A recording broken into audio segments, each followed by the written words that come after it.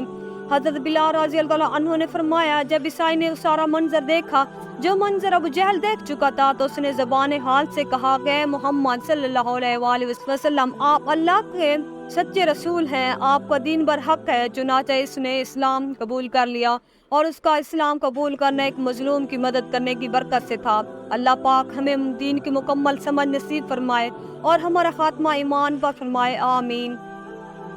ناظرین comment box میں اللہ تعالیٰ کے 99 ناموں میں سے ایک نام ضرور ٹائپ کریں۔